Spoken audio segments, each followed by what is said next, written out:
नमस्कार, मी राजू अर्पण. आपण पाहता विक्टरी कट्टा. प्रभाग क्रमांक 20 म्हणजेच कासरवाडी, लांडेवाडी, फुलेनगर, संत तुकारामनगर आणि वल्लभनगर याचेच अधिकृत उमेदवार पिंपरी चिंचवड अजित शरद पवार गटाचे जितेंद्र ननवरे आपल्यासोबत आहेत. आज आपण त्यांच्याशी जाणून घेऊयात.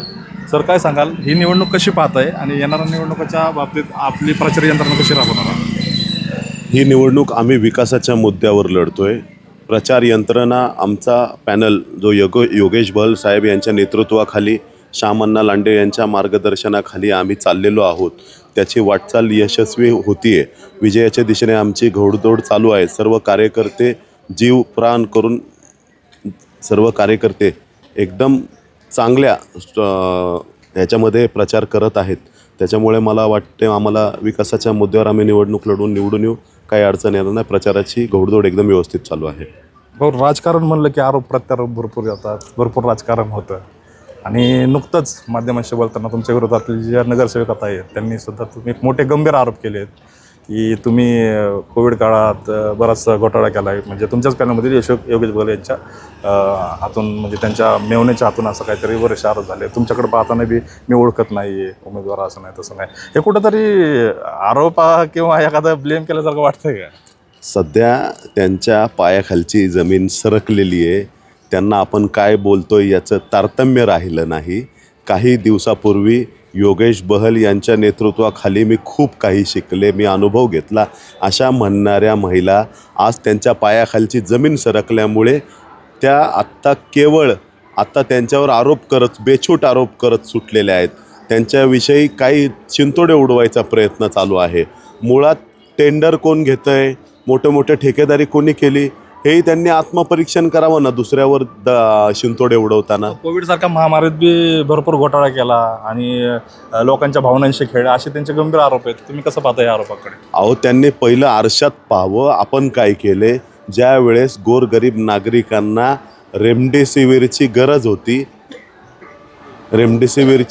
होती त्यावेळेस याच महिलेच्या भावानी रेमडेसिवीरचा काळा बाजार केला. ज्यावेळेस रेमडेसिवीर विकताना 2 लोकं पकडली होती, त्यांना सोडवण्यासाठी कोणी आटापिटा केला, कोणत्या महिलेचा भाऊ त्या ठिकाणी, त्या 2 जणांच्या मागे कोण आका होता, याचा पण प्रश्न याचं पण उत्तर त्यांनी द्यावं ना. केवळ दुसऱ्याच्यावर आरोप करताना आपण काय केलं हेही त्यांनी पाहावं.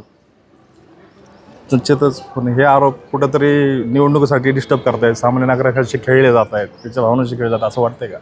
मुळात ही महिला यांनी 5 वर्ष नगरसेवक असताना, 4 वर्ष प्रशासक असताना या महिलेने संत तुकाराम नगर, महात्मा फुले नगर असेल, लांडेवाडी असेल, कासरवाडी असेल, कोणत्याही प्रश्नावर कुठेही कदापि आवाज उठवलेला नाही. केवळ आणि केवळ ठेकेदारी करायची, अधिकाऱ्यांना दमदाटी करायची, त्या माध्यमातून टेंडर घ्यायचे, पैसा उकळायचा, ह्या गोष्टी यांनी केलेल्या आहेत.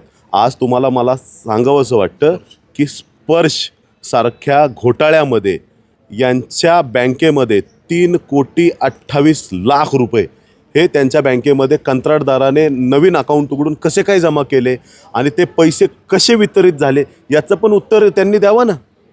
म्हणजे तुम्हाला म्हणायचं कोविड काळात खऱ्या अर्थी तो धंदा झाला आहे, लोकांच्या भावनांशी खेळ जातं, असा आहे तुमचा आरोप?